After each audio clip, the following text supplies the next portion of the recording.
Piston Fanatic. I'm your host, Dave Dalton, and I'm excited to share my passion and perspective of our Detroit Pistons as we go on this fantastic voyage together. I've been a diehard Piston fan since the days of Dave Bing and Bob Lanier.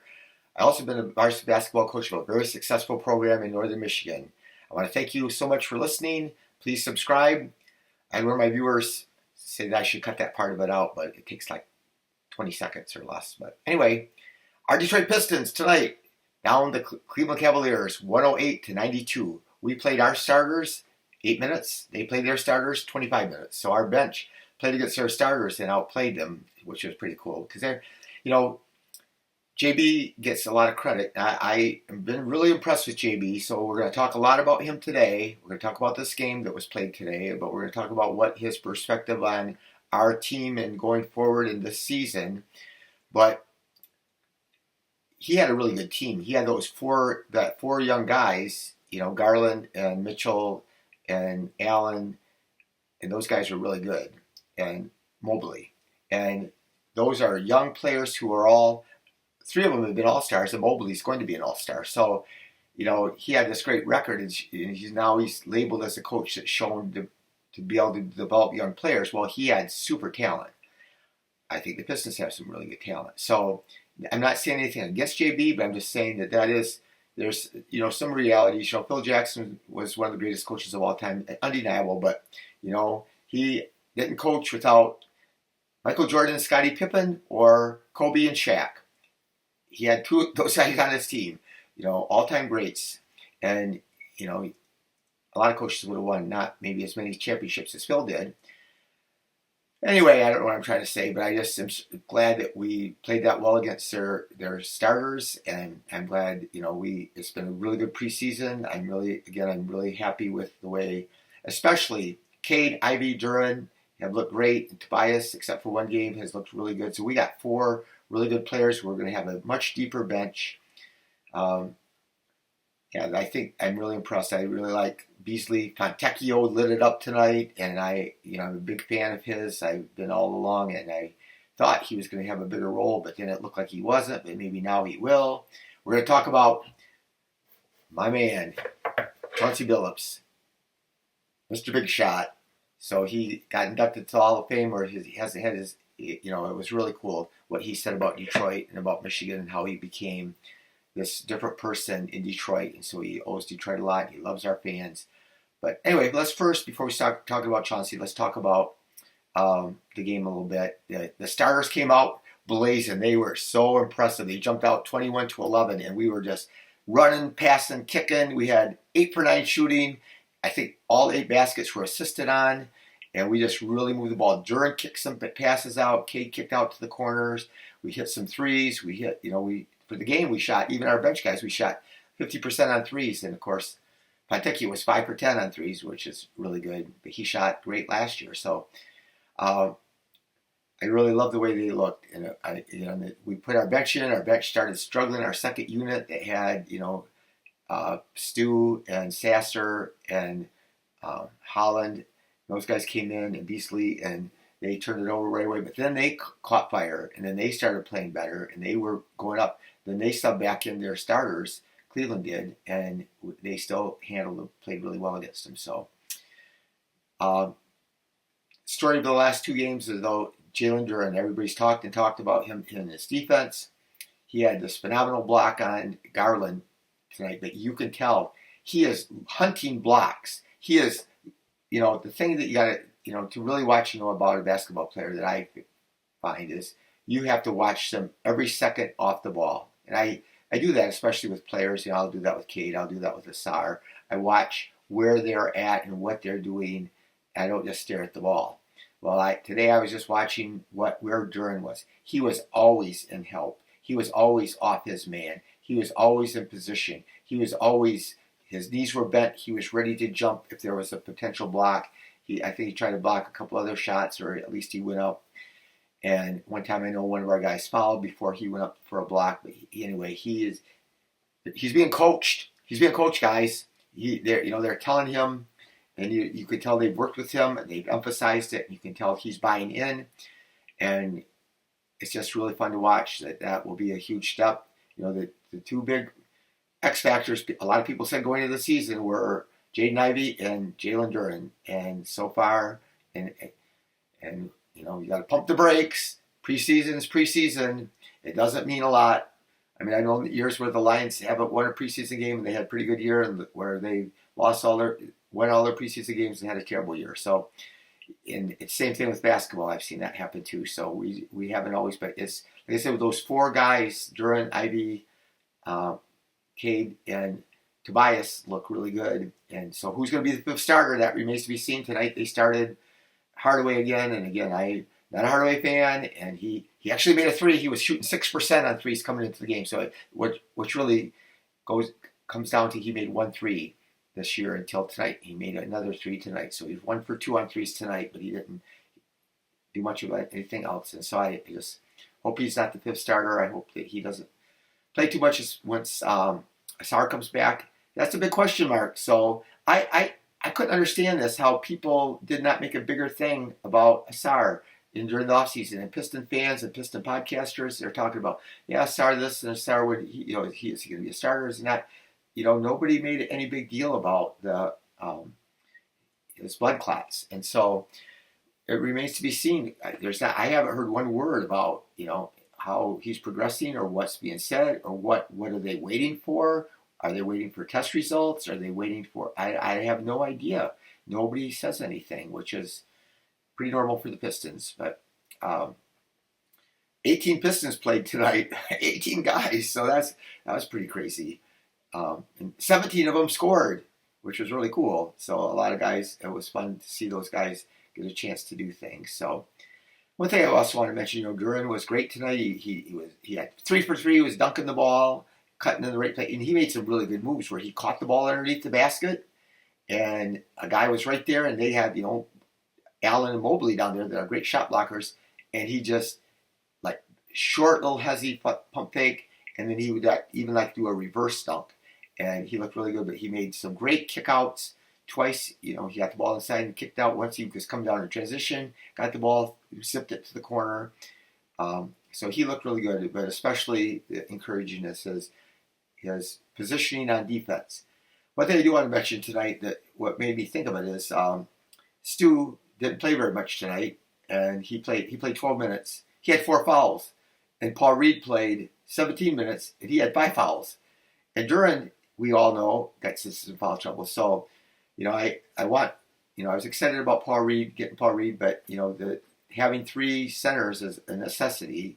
And I mentioned this before, that typically centers get hurt more than other position players get. So we need 3, and if there's foul trouble, which happens, another thing with big guys, and so we're lucky that we have 3 good ones. I like the way Reed plays. So I like the way Stu plays. I like the way Duren plays. So I think that's going to serve us well this year. So quick look at the box score. Hardaway 8 minutes. All the starters played 8 minutes. He took them all out at the same time, kind of like Monty used to do. But there was a reason for this. He knew he didn't want to play him too much. He wanted to get other guys in, and we got a week before our first game, so we play. We're going to play the Pacers on the 23rd next Wednesday, and so that's exciting. I won't be able to be on the air.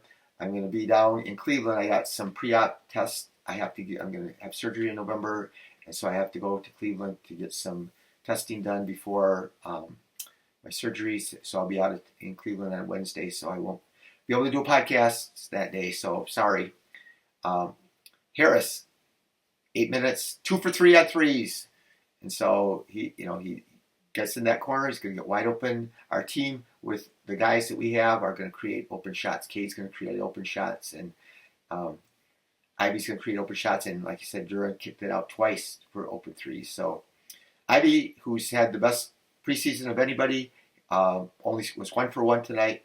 He did have some turnovers, but he looked really good. He played really fast, and one thing I watched in JB mentioned this, that we got to get the ball to Ivey running up the court, and so I've noticed that people, especially Cade, is intentionally, when Cade gets the ball and Ivey's running up near or just past half court, Cade, instead of keeping the ball in his hands and trying to make something happen, he pitches it ahead to Ivey, and so again, that's lights out. I mean, if the other team's getting back in transition, Ivy can drive on people even if they're back in defense. But he really has a big advantage if they're running back in defense because teams just can't lock you down a lot and stop you from getting to the basket when they're all running back in transition and trying to recover to their man. So Cade played 8 minutes, 2 for 3 shooting. He looked really good. He made some tough shots over some people, some tough Cade shots, and so that was great to see. Holland looked good, really good tonight. Holland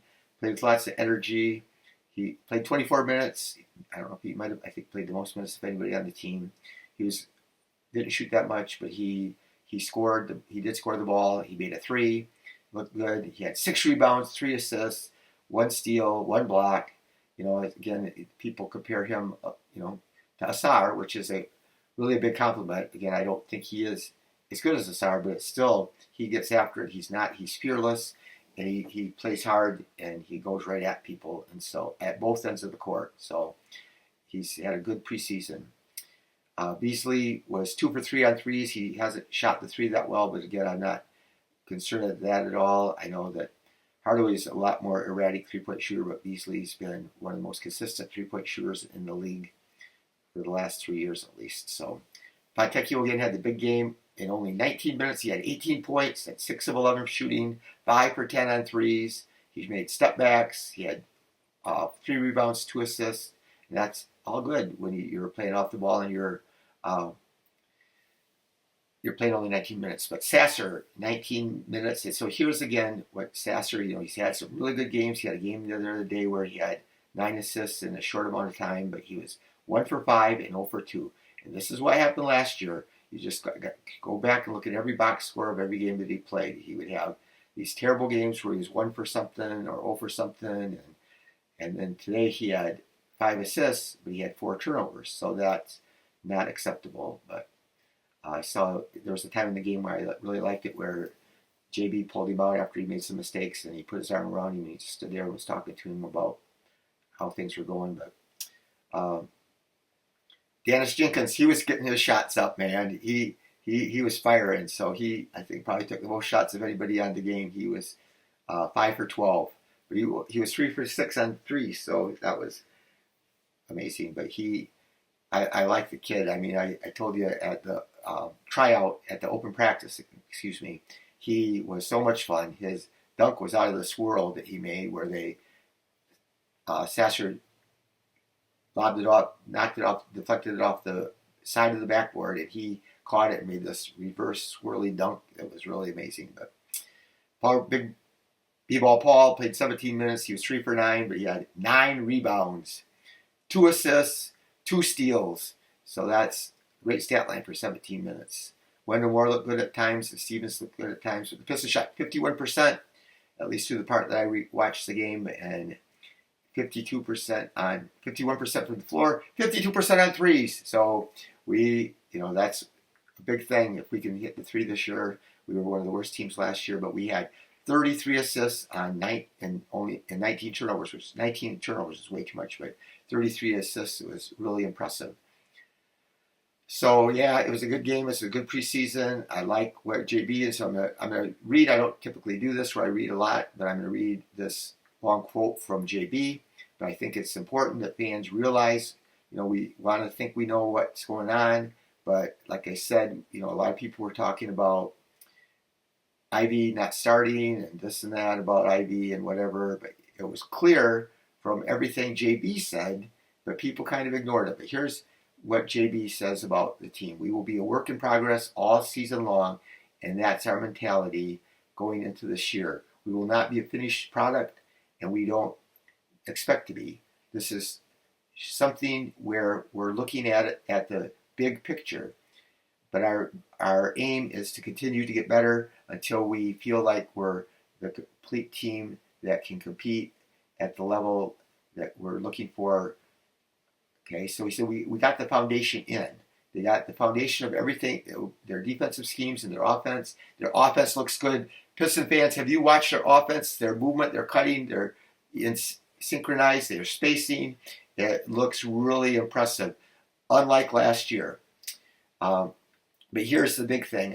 He said, I think our guys have a clear understanding of who we are, what the plan is, and what we're trying to do. Did that look like that last year? Not at all. We didn't have a plan. We didn't have a clue. The players didn't know. JB talked earlier. I talked about how he said they sit down with the players. The different coaches meet with the players on a consistent basis and talk about where they're at and what's going on and what they need to do better. And that's been huge, I think. And I am really excited about that because Monty just never did that. He said, but basketball reality says that you have to go around the league one time and see what, you got to see, you put your system in and you got to see how opponents act at both ends of the court to your system and then go from there. But, it was really clear, just like what JB said, as far as what Trajan did in the offseason. He didn't get any big free agents. We could have signed Brandon Ingram. We could have tried to get Zach LaVine. We could have tried to get those guys. But no, he got these other guys that potentially can fit around and shoot threes and help with the development of our young, talented, athletic players. And there is our goal to win a whole bunch of games. And I'm excited, man. I love the way this team looks. I love the way they looked in a lot of the preseason games. And even just flashes of when there's a couple of games they didn't have good games. And they still had stretches where they looked pretty good. But I just think that this team can be good. And I don't think they're going to be good every night. I think they're going to have some off nights. But people watch a game like tonight, and I can watch a game like tonight and think, oh, playoffs. But I mentioned this before. The East is weaker, so there's going to be teams tanking to get Cooper Flag. And so who knows how many of those teams there are. But the bottom line is still, last year, the team that came in 10th and made the final play-in spot to get in play-in won 36 games. So is that impossible? No, it's not impossible, but it's very unlikely that we win 36 games. And so is there a real world where everybody's tanking and the 10th team can win less than 36 games this year? Yes, that could happen. And I don't think the Pistons would be tanking. But my hope is that they get a top 5 pick and that they show constant improvement like JB's talking about here and about that they don't expect everything to go great this year. We're not a finished product, he said. We don't expect to be something where we're looking at the big picture and about their aims to continue to get better and all these things. That's what this year is about. And I think Trajan's got that same vision. I think Trajan and JB are in sync. I think they've made a clear picture for the team, and I am very encouraged about what's going to happen. But I still got to pump the brakes when it comes to making the play-in. And would I not love that? I would love that if they made the play-in, but I just don't think it's realistic. But it's not impossible. But anyway, 1 week, fans, man, it's been, it's exciting. It's going to be a fun year. It's going to be fun watching them play, and hopefully everybody stays healthy. But I just think that Cade and Ivy and Duren are going to look really good. I just pray that Sar gets good. Again, I love watching him play. But again, I thank you for listening. If I hear any big news, I will come on and do another podcast. But like I said, I'm going to be going out of town next Tuesday, and so I'll be out Wednesday. I'll be coming back to my house on Thursday, and so maybe I'll do a podcast on Thursday. So that I love doing the podcast immediately after games, and I know some of you look forward to that. But I appreciate that. You don't know how that makes me feel that people look forward to. I used to have some guys say, I can't go to sleep until after you do the recap of the game. So that's meant a lot to me. But anyway, thank you for listening. Remember to subscribe. Be the reason that somebody feels heard and loved. Go Pistons.